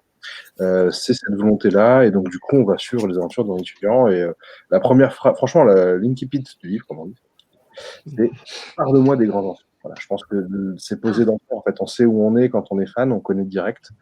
Après, c'est un roman assez particulier, dans le sens, moi c'est ce que je qualifie un peu de roman puzzle, c'est-à-dire qu'il y a pas mal de scènes qui vont partir un peu dans tous les sens. À un moment donné, il y a je dirais un bon tiers du livre, voire un peu plus, ça commence à s'imbriquer. Et c'est assez cool quand ça se fait, parce que du coup, on comprend plein de choses. Mais au début, on est un peu perdu. Et ça, c'est typiquement un genre de truc qui peut être intéressant de faire sur une partie de jeu de rôle, par exemple, tu vois, d'avoir, notamment quand je parlais de la campagne d'un an et demi que j'ai faite, c'est pas les mêmes personnages qui c'est-à-dire que plusieurs joueurs ont joué différents morceaux de cette campagne avec des personnages différents. Et tu vois, ils avaient le plot final parce que ils retrouvaient des fois des traces des écrits de leurs anciens persos. Eux faisaient le lien immédiatement, bien évidemment, parce qu'ils avaient joué ces éléments-là. Et donc, dans Voyageurs, on a un peu cet aspect-là, du coup, c'est assez rigolo. En même temps, Guillaume, quand il a écrit au départ, lui, il le destinait à être. Il était à l'époque à Nuit Lumière, qui forme Proxima. Et c'était un scénario de film. Et quand il a commencé à l'écrire, la création lui a vraiment littéralement échappé. Et c'est devenu un ouvrage qu'on a beaucoup retravaillé par endroits. C'est un livre qui va parler notamment des rêves, etc. Donc il y a vraiment et on retrouve cette thématique de la création qui vous échappe chez les personnages. Même du bouquin, par exemple, la couverture, c'est la toile, c'est une des toiles qui est présente dans l'ouvrage. Que la femme du héros peint d'après ses rêves.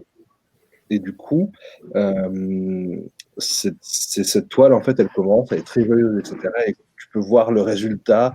Je suis pas sûr que la joie fasse partie des sentiments qui s'accrochent à cette image-là, quoi. Je suis pas sûr. Perso. Mais effectivement, il y a des. Voilà, on est dans le mythe, il y a une façon de le traiter assez particulière, des scènes vraiment rigolotes. Enfin, que je trouve rigolote, moi. Après, on a pas tous le même humour. Mais il y a des scènes que j'ai comprises quand j'ai regardé ma fille bouger alors qu'elle avait 2-3 mois. Ah, c'est intéressant ça. Ouais, il y a une scène, en fait, tu vois, il y a une expérience extracorporelle, en fait, le personnage. Il y a un truc qui lui arrive et qui fait que. Et ouais, cette scène, je l'ai comprise à ce moment-là. Et en discutant avec Guillaume après coup, en fait, ça, c'est même après le travail éditorial où j'ai mieux compris. Mais du coup, voilà, c'est un roman un peu atypique dans le sens où, voilà, comme je disais, il est un peu fragmenté au début. Et il y a vraiment moi, j'aime bien la chute, j'aime beaucoup la chute même. Et au début, la lecture, elle peut être un peu. C'est un peu difficile de rentrer dedans, j'ai envie de dire, mais pas tant que ça. Par contre, alors, pardon pour l'embrouille que je vais faire. Oui, il y a une vraie récompense, en fait, voilà. J'ai envie d'utiliser le mot reward, c'est bien. Il y a une récompense, en fait, parce que quand ça se met en place, c'est super cool. Il y a vraiment une bonne sensation. Et au niveau inspiration pour le jeu de rôle, comme je disais, ce côté un peu décousu de faire vivre, notamment, tu vois, d'utiliser les rêves, en fait, des personnages dans le jeu de rôle, c'est une bonne idée. C'est un truc qui marche bien. Et dans le GN, je sais qu'il y a des gens qui utilisent des méthodes genre des black box, etc. C'est des trucs qui sont, en termes d'expérience de jeu, c'est vraiment sympa. Tu vois, prendre un joueur en aparté ou prendre un joueur de GN dans une black box pour lui faire vivre une expérience un peu chelou. Quand il revient à la réalité après, tu vois, tu crées physiquement un vrai retour à la réalité, c'est cool. Et ça perturbe un peu le joueur, tu vois, il va devoir jouer avec ça et tu vois, ça n'a pas le même effet en fait. Et c'est sympa. Et du coup, ce roman peut donner des idées pour ça, notamment, pour aborder le mythe un peu différemment et surtout aborder le mythe avec une relation aussi, puisque c'est rare chez Lovecraft, notamment. Il y en a quelques-unes, mais très très peu. Là, il y a un couple dysfonctionnel dans le livre. Et déjà, c'est rare en littérature tout court, un couple dysfonctionnel. Enfin, il y a des romans entiers dessus quand même, faut pas exagérer, mais voilà, il y a un traitement de couple dysfonctionnel avec une histoire qui marche plus ou moins bien. Et c'est intéressant parce que ça permet tu vois, ça fait que quelques scènes dans le bouquin et ça peut donner une idée de comment l'intégrer, notamment à une campagne de jeu de rôle où les personnages sont souvent un peu coupés de leur famille. Une campagne de jeu de rôle, on fait l'enquête, machin, et on oublie le reste. Et alors que là, tu vois, tu peux le faire revenir par des petites scènes et c'est cool, je pense. Enfin, Ah, mais c'est très intéressant. En tout cas, tu le vends bien, hein, dis donc. Euh, Non, mais il est très bien, achetez-le. Il y a une. Alors, je vais prendre parce qu'il y a une très très belle version. Il me reste quelques exemplaires. Ah voilà, une belle version, ce qu'on appelle Attends, marquage à chaud. Vas-y, remontre-nous ça. Ah, voilà, et là, ce que j'ai, là, c'est sans jaquette. Normalement, il y a la jaquette avec. Ah, il est beau, c'est beau. Sobre et très joli. C'est important que les ouvrages soient beaux, sinon il y a le poche, le petit poche là, voilà, tout petit poche. Voilà. Ah, voilà. Alors c'est le premier, il aura toujours une place un peu particulière. Il est pas parfait, il a ses défauts et je pense que tu vois. Non, mais ça suffit là. C'est bon. Non, on a tous envie de le lire maintenant, donc il faut s'arrêter maintenant. Non, mais, c'est rigolo de voir qu'après c'est différent. Ah, alors ça c'est un autre auteur. Oui. Jack Machio, il n'est pas du tout connu par les géanistes de la région, pas du tout. Il y a déjà des fans, il y a des fans dans l'assistance. Ouais, en fait, il a écrit quelque chose qui est vraiment cool dans le sens où il voulait faire un hommage au pulp. Donc du coup, tu vois, il n'y a pas cette complexité et c'est agréable. Moi, j'aime beaucoup le début là, qui est très très roman noir, alors que dans un univers cyberpunk, tu vois. Et ce que je trouve cool en fait, c'est que Foot du Cthulhu dans du cyberpunk, voilà, moi, j'avais pas encore vu et je trouve ça bien. C'est ce qu'il fait. D'accord. Ok. Voilà, il y a du Cthulhu dans du cyberpunk, ouais, ça c'est la classe. Ouais, ça peut être bien. Voilà, il y a du Cthulhu dans du cyber, il y a du roman noir, il y a cette ambiance un peu lourde, pesante, tout en étant dans un univers un peu futuriste, avec des corpos, avec ce côté ultra, tu sais, enfin le truc en fait, t'as l'impression que c'est le truc qui nous attend, quoi. C'est un peu déprimant d'ailleurs. Enfin, on va pas en parler, c'est pas le moment. Mais voilà. Et du coup, ça, par contre, bah ouais, demain tu veux faire une partie de Shadowrun, sérieux, bah ouais, tu peux foutre du Cthulhu dedans, en fait, c'est cool. Il y a des choses bien à faire avec. D'accord. Waouh. Bon. Allez, lui aussi, on va l'ajouter à la liste de lecture. Qu'est-ce qu'on a d'autre?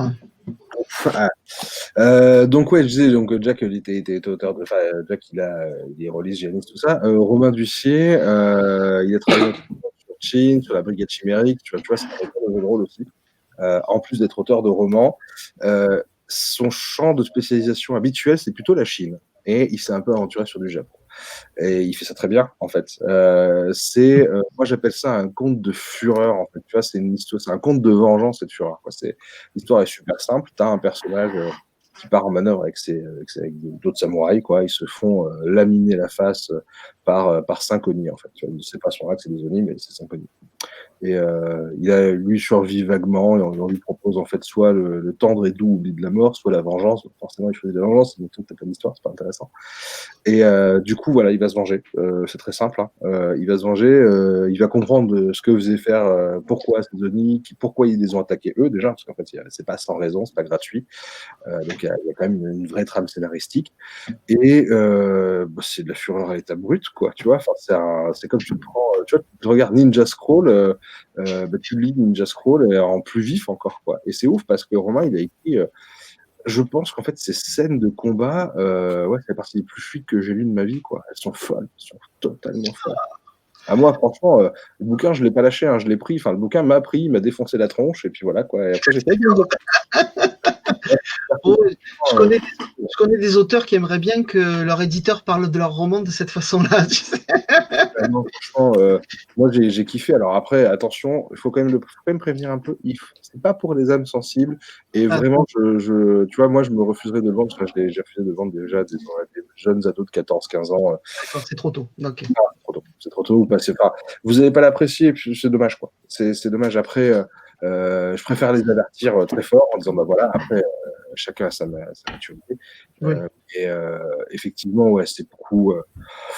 Ça tranche, quoi. Je veux dire, ça tranche. Les descriptions, elles sont extrêmement explicites. Tu vois, les images, tu les as immédiatement dans ta tête. Enfin, vraiment. Par contre, ouais, c'est une des forces de Romain, c'est que sur son style, c'est puissant, quoi. C'est puissant parce que c'est très évocateur. T'as aucun moment de doute. T'as pas de truc là, peut-être que. Non, je suis sûr que tu mets les pieds, quoi. Mais après, ouais, voilà, ça se lit très bien. Ça se lit très bien et très vite et c'est super cool. J'aime bien les lectures rapides. C'est important, là, je vais montrer ça rapidement, parce que j'ai les bouquins, là. C'est ce que j'aime bien sur ce genre de format. Je les montre avec celui de Jack, hein, parce que vous voyez l'épaisseur du dos, ça se lit à peu près en 1h30, 2 heures. C'est-à-dire que tu vois, au lieu de te passer une soirée devant ton film, tu peux faire ton film en le lisant. Et, D'accord. parce que il y a aussi ce constat-là il y a plein de gens qui disent j'ai pas le temps de lire, et c'est très vrai, hein, ils ont pas le temps. Je confirme, hein, depuis que j'ai une petite créature de 20 ans, 18 mois, ouais, j'ai beaucoup moins de temps qu'avant. Et c'est l'avantage de ce genre de roman dans ta soirée, quoi. Voilà. C'est-à-dire que toi, c'est pas le truc où il faut s'investir un peu dedans. Les sagas, c'est cool, hein, j'adore en lire. J'en ai lu beaucoup, notamment les sagas en fantasy. Et il y a des fois où c'est cool aussi d'avoir un truc, une lecture un peu récréative, qui se lit d'une fois, tu vois, sans investissement, de lire un, deux. Tu vois, par exemple, Assassin's Creed, qui est cool, hein, tu vois, Robin Hood et tout, moi j'aime bien. J'ai lu ça quand j'étais ado, jeune adulte. Je trouve ça très très bien, mais je sais pas si j'arriverai à le relire maintenant avec l'investissement de temps que ça pourrait demander. Alors que ça, bah Ouais. voilà, tu lis en une journée, je te dis, en une soirée, et c'est super agréable, quoi. Moi, j'aime bien quand il y a une vraie fin. J'ai Ah, beaucoup, bah, j'ai beaucoup de mal avec les sagas interminables où, à partir d'un certain nombre de tomes, on se dit, mais en fait, l'auteur ne sait pas vraiment où il va. En fait, voilà. Et c'est rassurant de savoir qu'il y a une place encore pour la littérature que je ne vais pas traiter d'instantané parce que je sais un peu le travail que ça représente, mais qui permet effectivement de rester dans un espace-temps un peu plus court. Parce Ouais. qu'on est libre d'y réfléchir, on est libre de l'utiliser comme esprit pour écrire autre chose, etc. Ça ne veut pas dire que c'est parce qu'on a fini de le lire que le bouquin il a fini d'exister à l'intérieur. David, tu voulais dire? Oui, c'est que la différence entre le one-shot et la série, il y a un côté où on est passé de l'écriture de roman à l'écriture de scénario. Et c'est pas forcément moins bien, mieux ou quoi, chacun son goût, mais c'est très différent parce que je vois ça par exemple sur Twitter par rapport aux auteurs que je côtoie. Beaucoup sont dans des démarches qui sont de type scénario, qui sont plus proches du scénario télé-cinéma que de l'écriture de romans, c'est-à-dire avec une thématique sur un principe. Et effectivement, l'écriture du one-shot, c'est quelque chose qui est vraiment essentiel pour moi. Je trouve que véritablement, on est là dans le roman, alors qu'après, au-delà, on se perd un peu et on bascule un peu plus sur des choses qui sont moins littéraires, quoi, qui sont super sympas, mais qui sont plus dans la même démarche. Après, On me demande justement sur le chat si un roman qui se lit en 1 heure ou 2, c'est un nouveau mode de consommer la lecture. c'est pas un nouveau mode, hein, c'est pas nouveau, hein. Tu lis C'est pas hein, tu vois, Agatha Christie, ces romans, ils sont tous dans ce laps de temps-là. tout à fait. Et c'est pas nouveau et c'est très très bien. Pour faire le point aussi par rapport au jeu de rôle, si vous aimez L5K, par exemple, très bien, bonne source d'inspi. Comme je l'ai dit, il y a un vrai scénar, les Omnides, ils n'ont pas fait un carnage pour rien, il y a une vraie raison, et c'est un très très bon point de départ de scénar de jeu de rôle, ça. Et de jeu de rôle de type qui sort dans pas très longtemps, peut-être au moins le livre de base. Olivier, c'est une source d'inspi pour L5K, évidemment. Qui sont les deux jeux de rôle les plus, enfin je dirais en ce moment les plus connus dans le monde japonais, même si l'Empire est techniquement pas sorti. Il y a aussi bien évidemment Bushido qui existe, etc. Voilà. Vraiment, si vous cherchez du scénar, je pense que là vous avez un scénar en fait. En vrai, vous pouvez jouer ce bouquin. Vous extrayez l'essence là, et vous pouvez le faire jouer, et vous avez même vos PNJ dedans. Tu vois, les synchronies, tu les adaptes en règle et ils sont cool. Ils ont tous des bonnes caractéristiques, des trucs bien spéciaux. Enfin, voilà, très bien. Non, bah, au bout d'un moment, non, mais c'est vrai. En fait, Parfait. Alors attends, on va revenir comme ça. Hop là, de retour. Donc tu nous parlais de celui-ci. Qu'est-ce que j'ai d'autre? Ah, un autre de Romain Ducier. Ouais, Romain, en fait, c'est avec l'autostoppeuse que j'ai commencé à discuter avec Romain. C'est une nouvelle. C'est des toutes petites nouvelles, je pense que je dois en avoir là, ouais, pour se rendre compte. En fait, c'est un truc qui se lit en quelques minutes, tu vois. C'est tout ça. Ah oui, Hein. d'accord. C'est compliqué et tout, c'est 15-20 pages, c'est vraiment une lecture minute. Ça, c'est par contre plus peut-être un nouveau mode de conso. La nouvelle, en plus, il y a de plus en plus d'articles de plein de gens plus intelligents que moi et plus calés dans le domaine que moi, qui sont en train de dire que la nouvelle, ça revient à la mode. Faut pas oublier que la nouvelle, c'est quelque chose qu'on faisait beaucoup en France au 19e. Oui, tout à fait. C'était très très bien. Moi, j'aime beaucoup les nouvelles, notamment les auteurs que j'aime beaucoup, c'est Maupassant. Il en écrit beaucoup, donc voilà, très bien. L'autostoppeuse, justement, on est un peu dans ce code-là, on est dans du vrai fantastique, le fantastique tel que pourrait le définir Todorov, avec ce côté voilà, événement perturbateur qui fait basculer le récit, qui va créer une tension parce qu'on ne sait pas si c'est vrai, pas réel, et en fait, à la fin, tu ne sais pas. Et ça, c'est ça qui est bien. C'est ça qui fait que ça D'accord. fait Ok. ça fait inquiétant. L'autostoppeuse, c'est compliqué en fait. Tu vois, on a vraiment ce côté road trip entre guillemets. Tu vois, t'as un mec sur la route qui va prendre une autostoppeuse et qui va se rendre compte que elle n'est pas forcément ce qu'elle est, et que ça réveille des choses chez lui un peu chelou.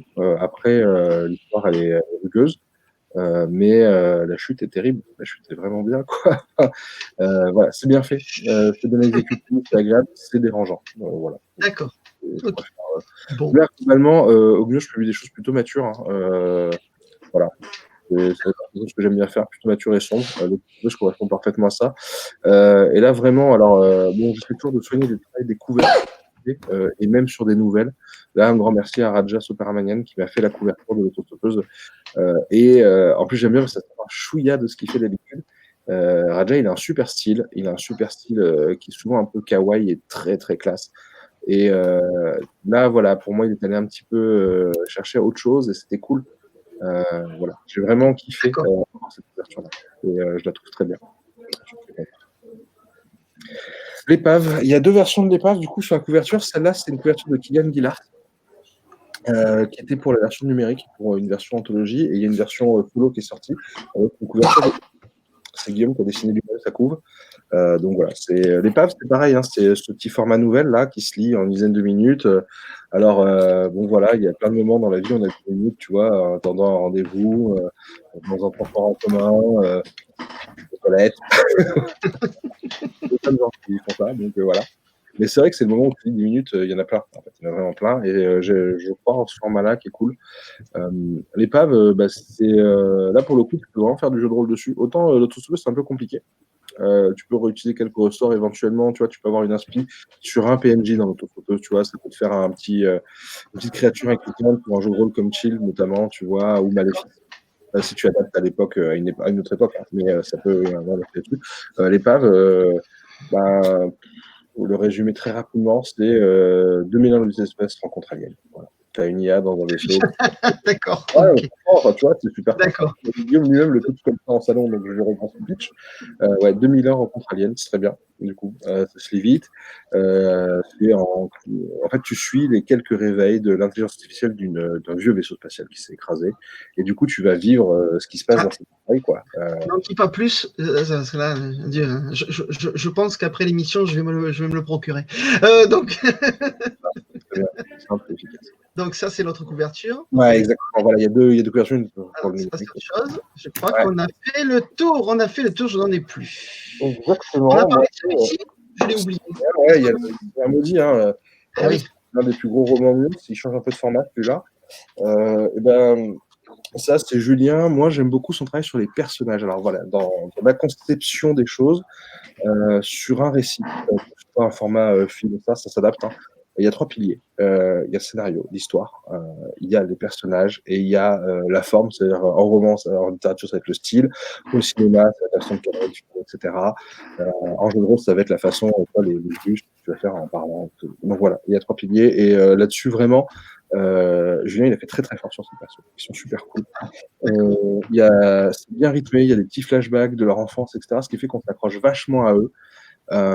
C'est des persos presque qu'on aurait envie de les jouer ou envie de les faire jouer. Tu vois, ça fait des bons PNJ. L'histoire, elle est simple. Hein. Il y a une jeune noble qui s'est fait voler ses terres par son oncle et qui va engager un Yojimbo, un type là, qui est un peu un samouraï, hein, Akira. Ils vont rencontrer par hasard son frère d'armes, son ancien frère d'armes, Takeshi, qui est détenteur d'une arme maudite qui le force littéralement vers celle-ci. Là, tu vois, déjà, dans le pitch, tu as un pitch qui est un cas où tu as un pitch intellectualisé. D'entrée de jeu, c'est fait. Du coup, tu vas suivre leur histoire, comment ils vont arriver pour essayer de faire en sorte qu'elle récupère ses terres. Sachant que le type qui les a récupérées, c'était son oncle. Hein, ce qu'elle dit un peu plus tard, là, c'est que le mec, c'est un sorcier. Donc, c'est jamais un truc facile pour aller récupérer le domaine du sorcier. Tu vois, le type, il maîtrise un peu, il peut parler aux Camille, leur faire des choses, il peut les plier à sa volonté. Et là, on est totalement, tous ceux qui connaissent la légende des 5 anneaux, tu vois, on est sur un fonctionnement presque là-dessus. Rigolo, puisque l'auteur, lui, il connaissait pas. Donc, voilà. Et du coup, on est vraiment au Japon médiéval, par contre, au niveau placement. Mais ça s'adapte super simplement. On te demande dans le chat de citer Ouais. l'illustrateur. te plaît. Bien sûr, l'illustrateur c'est Paul Schut ou Pavel Schut. Après, vous le trouverez sous Paul Schut sur ArtStation notamment. Très sympa, qui m'a fait la couverture. C'est une trilogie, donc j'ai la couverture de ça qui a été faite grâce à lui. Je le remercie très chaleureusement d'ailleurs. D'accord. Il était pas dispo pour. Voilà, j'avais un projet, là il était pas dispo ces derniers temps, mais c'est très cool, ouais, j'aime beaucoup. J'aime beaucoup. Et la couverture, bah, c'est clair, hein, c'est le boss, quoi, tu vois. On perçoit bien l'idée, ouais. C'est bien ça. Donc, ouais, très bien. Donc, voilà. Et Julien, lui, connaît un peu le jeu de rôle. C'est le moins rôliste de tous les auteurs que j'ai, puisque voilà. Après, je peux spoiler une prochaine sortie pour certains. J'ai annoncé, je commence à annoncer un prochain roman où je travaille avec Julien Elbrock, qui a notamment travaillé sur la Brigade Chimérique aussi. D'accord. Projet en ce moment, donc effectivement, les passerelles jeux de rôle, littérature, surtout littérature de l'imaginaire en France, elles sont extrêmement nombreuses. Hein. C'est ce que je disais, je pense pas trop me tromper si je dis qu'à peu près, allez, pour être large, on va dire 85% des auteurs de littérature de l'imaginaire en France en ce moment ont fait ou font encore du jeu de rôle régulièrement. Tout à fait. Et c'est marrant quand on les connaît, quand Philippe Orivo dans l'émission, bah voilà, Philippe c'est un exemple type qui écrit et qui est auteur de jeux de rôle aussi. C'est des gens bien. Des gens bien, ouais. En fait, la passerelle, elle est évidente. Je me rappelle, c'était aux Imaginaires, j'avais une discussion avec Stéphane Marsan qui dirigeait Page-Lan, quoi. Enfin, je sais pas s'il dirige encore, mais enfin bon, qui vient du jeu de rôle aussi. Hein. Donc voilà, enfin même les éditeurs Mnemos aussi, c'est ça à la base, hein, c'est des éditeurs de jeux de rôle au départ. Et je pense que le jeu de rôle, ça a initié un imaginaire, un fantastique, une fantaisie française. Parce que c'est quelque chose, pendant longtemps, on a pensé que c'était l'apanage des anglo-saxons. Je pense qu'on a prouvé, là, à l'heure actuelle, on voit que c'est vraiment pas le cas. On a des très belles plumes et des vrais talents, des gens qui écrivent très bien, des très belles histoires. Il y a une version un peu française d'ailleurs. Les Américains aiment un peu moins ce style-là, parce que souvent, on va rechercher un style un peu plus joli, avec des belles descriptions, des belles images, etc., sur les récits français, qui laissent un peu plus de place à ça. Que les récits anglo-saxons sont souvent un peu plus directs. Après, ça dépend, chacun son style, etc. Mais il y a des petites différences là-dessus. Et voilà, mais tout ça pour dire que oui, les passerelles, en fait, c'est évident, parce que quand tu fais du jeu de rôle, tu écris. Quand tu fais du GN, tu écris aussi. Même si après, tu écris pas dans les mêmes buts, pas dans les mêmes conditions, tu écris quand même. Et c'est ce que disait David tout à l'heure, et ça, c'est très vrai. Écrire, c'est un travail, il faut pas l'oublier. Qu'on soit rémunéré ou pas, mais c'est un vrai travail, c'est un véritable exercice, dans le sens où moi je pense que il faut idéalement en vivre quand on peut, et c'est très bien, il faut rémunérer correctement ses auteurs, c'est la base. Là-dessus, petite parenthèse très très rapide sur nous là-dessus, on est systématiquement au-dessus des 10%, on fait au mieux pour les auteurs, pour les rémunérer. Après, faut qu'on vende plus, quoi, pour arriver à faire en sorte que les gens puissent vivre de là. Oui, bien sûr. Mais disons que je considère vraiment que c'est un taf, et qu'en plus l'auteur a fourni le gros du boulot avant, il ne faut pas l'oublier.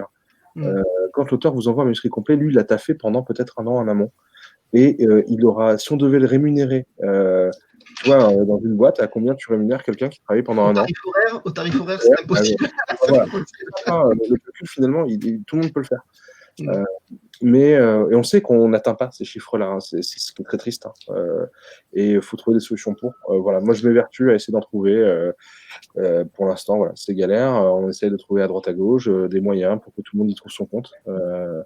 Et c'est une réflexion. En fait, c'est une réflexion permanente, parce que c'est important. C'est important que les gens qui font la culture puissent simplement espérer en vivre. Et c'est tellement galère. Et je le vois pas que dans l'écriture, malheureusement, hein, mais partout on sait que c'est dur. Et on essaye vraiment, voilà. Et du coup, pour en revenir sur le jeu de rôle, effectivement, ouais, le jeu de rôle, c'est l'écriture. Et quand tu écris beaucoup, tu le remarques, en fait, quand tu écris beaucoup, tu prends des réflexes d'écriture. Tu vas plus vite. Tes idées, elles s'enchaînent plus vite. Hein. Moi, je le vois quand j'écrivais beaucoup de scénars à un moment. Franchement, ça vient super vite, quoi. Tu te dis, tiens, ton esprit, en fait, se programme un petit peu là-dessus. Et on peut dire ce qu'on veut, je vais le comparer à un muscle, c'est peut-être con, mais en fait, les réflexes, ils viennent vachement vite, tu rebondis plus vite sur une idée autre, et même tes tours de phrase, elles s'améliorent et tout. Et donc, ouais, ça, c'est un autre conseil qu'on n'a pas donné aux jeunes auteurs, mais dans tous les milieux, quoi que ce soit que vous écriviez, plus vous allez écrire, mieux vous écrirez. C'est à peu près vrai, je pense. Après, il ne faut pas le faire à outrance, parce que vous oubliez. Mais voilà, comme tous les gens, hein, je veux dire. Mais voilà, plus vous allez écrire, plus ça va venir. J'ai eu un professeur d'université qui me sert de modèle pour beaucoup de choses en ce qui concerne l'écriture et la scénarisation, qui s'appelait Parviz Abolghasemi, qui était d'origine iranienne, et qui disait un truc assez simple. Il disait, pour écrire, il faut déjà commencer par écrire. Et en fait, j'ai mis quelques années à comprendre exactement ce que ça voulait dire, parce que ça veut dire plusieurs choses. D'abord, c'est que ça va prendre du temps. Quand ça va prendre du temps. Ça va pas être fait. Le texte ne sort pas en 5 minutes, les 40 pages. Voilà. Il faut s'accorder que ça va prendre un certain temps. Le culte de l'urgence n'a pas tellement sa place dans ce processus. Deuxièmement, on n'écrit pas toujours ce qu'on veut écrire quand on se met à écrire. Des fois, c'est autre chose qui sort. Des fois, on n'y arrive pas au moment où on décide qu'on veut le faire. Et donc, du coup, il faut commencer par écrire autre chose. Et c'est là que je suis souvent son conseil, c'est qu'en fait, j'écris toujours 2 ou 3 choses différentes à la fois, parce qu'en fait, on a le cerveau qui travaille à formuler la pensée qui va finir sur le papier ou sur le clavier, sur l'écran. Mais en fait, on ne décide pas forcément comment l'invisible devient visible tout de suite. On ne sait pas non plus combien de fois il va falloir qu'on retravaille le texte avant qu'il nous convienne. Et du coup, commencer à écrire, ça veut dire aussi lancer une forme de courroie d'entraînement pour que, en fait, peut-être qu'une demi-heure après avoir commencé à écrire, on soit enfin capable parce que le cerveau peut aussi fonctionner comme un muscle, parce que du coup, au bout d'une demi-heure, on trouve son second souffle et tout à coup, on se met à écrire ce qu'on avait l'intention d'écrire, ce qu'on a promis à son éditeur, ce que nos joueurs de GN attendent et ainsi de suite. Mais au moment où on a décidé qu'on allait faire ça, en fait, non, ça sortait pas. Il fallait faire autre chose à ce moment-là. Et en fait, parmi les conseils qu'on a entendus tout à l'heure, il y a ça, je pense, à ajouter. C'est-à-dire que si vous n'arrivez pas à écrire ce que vous voulez écrire là tout de suite, écrivez quand même. Commencez par écrire. Commencez par écrire, c'est-à-dire, du coup, mettez-vous en chemin, mettez-vous en marche, commencez à faire quelque chose. Et ce bout de texte qui va être abandonné dans une demi-heure, il servira plus tard. Il va être un prétexte pour écrire autre chose. Enfin, il n'est pas perdu. C'est pas parce qu'il est venu là servir juste de starter qu'en fait, il est perdu. Au contraire, c'est comme ça des fois qu'on peut faire naître d'autres motivations et qu'on entretient aussi un certain nombre d'idées alors qu'on est sur d'autres projets, on n'a pas le temps, on est sur de la fantasy, on a envie d'écrire de la SF. Bon, voilà, on va sur un starter de SF et puis au moment où on va se sentir en jambes, hop, on va pouvoir démarrer sur ce qu'on avait à écrire. Voilà, moi, c'était ma petite contribution croisée sur l'ensemble des sujets. Les amis, j'ai envie de donner la parole à mes jeunes parce qu'on n'a pas beaucoup entendu, mais on vient d'atteindre l'heure et demie de discussion. Je me suis régalé, j'ai pas vu le temps passer. Sauf que bon, c'est la durée de notre émission en principe, donc il va falloir qu'on se libère les uns les autres. On a une question qui sera, écoute, je la garde, une question de Torcrin, je la fais apparaître à l'écran. C'est quoi la consécration pour un auteur aujourd'hui? Un prix, l'adaptation TV, le cinéma, etc. Je donne la parole à mes jeunes si elle a envie de dire quelque chose, et puis tu nous fais une conclusion d'éditeur ensuite, Raphaël. Est-ce que tu veux nous dire quelque chose de particulier? Tu veux réagir à des choses que tu as entendues depuis tout à l'heure? Non, je voulais juste dire que effectivement, les bouquins de Raphaël, je les ai lus. Enfin, les bouquins que Raphaël édite, je les ai lus. Donc, c'est vraiment pour ceux qui aiment les univers rôlistes. Allez-y, quoi. Voilà. D'accord. C'est fait pour nous. D'accord, ok. On va y aller. C'est fait pour nous, tout à fait. Oui. C'est fait pour, mais comme je le suis, forcément, ça correspond. J'aime totalement. Et donc, du coup, Raphaël, allez, une piqûre de motivation pour la fin de l'émission. C'est quoi la consécration pour un auteur, d'après toi? Je pense que ça dépend de l'auteur.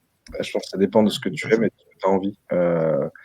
Forcément, j'imagine que ça doit faire très plaisir de voir une adaptation télé ou autre dans ton roman, parce que tu sais que tu vas toucher vachement de personnes et que ton histoire, celle que tu as eu envie de raconter et de faire découvrir aux gens, elle va continuer à vivre comme ça.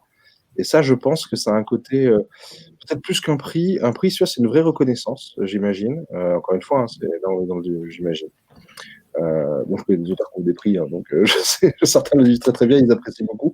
Il y a une vraie reconnaissance de leur travail, mais je sais pas si c'est aussi important que de faire en sorte que son histoire, ce qu'on avait envie d'écrire, ce qu'on avait envie de raconter, soit raconté pendant encore longtemps et auprès de beaucoup de personnes. Donc, je sais pas si après cinéma, série, etc. Tu vois, je suis pas sûr de ça. Mais le côté, le changement de média, en fait, on le voit souvent d'ailleurs. Hein, il y a entre guillemets peu d'originalité. Attention, je dis caillou là. Mais il y a pas tant d'originalité que ça dans beaucoup de films, parce c'est beaucoup tiré de livres ou autres. Je pense que c'est un changement de média, mais ça reste l'histoire qu'on raconte. Et quand on veut raconter une histoire, je pense qu'on peut, tant que ça reste dans ce qu'on avait raconté et que ça suit ça, quelque part, je trouve que c'est une bonne chose. Tu vois, ça a ce côté un peu barre du film, de se dire, voilà, l'histoire, elle va continuer à vivre. Tu vois, on va continuer à la raconter, en fait, cette histoire-là. Et ça me paraît important que ce soit raconté. D'accord. Bien, les amis, je peux pas, j'ai envie, hein, mais je peux pas, il faut qu'on s'arrête. Mais ça veut dire qu'il va falloir qu'on te réinvite, hein, tôt ou tard. Voilà, il y a des chances qu'on se voit à nouveau. Ah, non, le clavier. Il y a des chances qu'on se voit à nouveau à un moment donné, à la fin de l'année, peut-être le dernier week-end de novembre, parce qu'on va participer au même événement organisé par quelqu'un qui est à l'écran là aussi. Donc Alix et plein d'autres organisent à la fin de l'année, le dernier week-end de novembre, une convention qui s'appelle Contes d'automne, à partir de l'association Contes de Provence. J'ai pas dit de bêtises pour l'instant, c'est ça? C'est bon? Organisateur. Voilà. Et donc Raphaël, il me semble avoir entendu dire que tu organisais le concours de peinture sur figurine ou quelque chose d'approchant, c'est ça? Alors, je prends la partie Wargame, voilà. Carrément, d'accord. Pour ceux qui aiment bien, voilà, on fera du Warhammer 40 000 avec une nouvelle édition, du 30 000, c'est particulier, c'est un truc spécifique qui est très très bien, très narratif. Et on aura aussi du Song of Fire and Ice, qui est le jeu de Wargame dérivé des romans. Du Game of Thrones. Ouais, c'est des romans, pas la série, mais parce que du coup, il y a des personnages un peu différents qui sont mieux, je trouve, perso. Et faut pas se mentir, la licence est moins chère. Mais non. Voilà. D'accord. Bon, peut-être qu'on va se voir pour l'émission qui sera consacrée à Contes d'automne, parce qu'on va en faire une exprès parce qu'il y a beaucoup d'invités, des gens que pour un certain nombre, on a déjà reçus dans l'émission. On va essayer de se faire une petite pré-table ronde de la convention Contes d'automne. En tout cas, j'aimerais bien y arriver. Ça devrait, je pense, se passer au mois d'août. On choisira la date de façon la plus intelligente, on en discutera après, hein, Alex. Mais surtout, si ça se trouve, on va en faire 2 parce qu'il y a vraiment beaucoup de monde. Donc, écoutez, on va vous donner les infos à propos d'Ogmios, on va vous donner les infos de Côte de Provence, on va vous donner les infos de notre ami David Fenrick, qui donc est auteur, si vous voulez savoir quelle littérature il produit, et on va vous tenir au courant aussi du planning des émissions. Celui de juillet est plein. Nous avons tous nos dimanches de prix jusqu'à l'entrée du mois d'août. La semaine prochaine, j'ai le plaisir de recevoir Simon de Tuyère. Bon, c'est un alias, c'est mon copain Renaud, qui nous régale et utilise à la fois Instagram, Facebook et d'autres médias pour diffuser ses adaptations d'enluminure médiévale à partir d'affiches de films contemporains, évidemment. Voilà, et il fait un carton. Il a eu des articles dans Le Monde, il a eu des articles en Espagne, il a eu des chroniques. Marcus a fait un clin d'œil à son travail sur sa chaîne. Bref, voilà, Simon de Tuyère, Monseigneur Simon de Tuyère sera parmi nous la semaine prochaine. Je vous invite à suivre l'émission. Merci d'avoir été avec moi ce soir, les amis, pour accueillir Raphaël comme il se doit. C'était bien agréable comme soirée pour moi, j'espère pour vous aussi. Chers amis, à très vite. Merci beaucoup, Raph. Allez, ciao, ciao. Une bonne fin de soirée, les amis. Merci.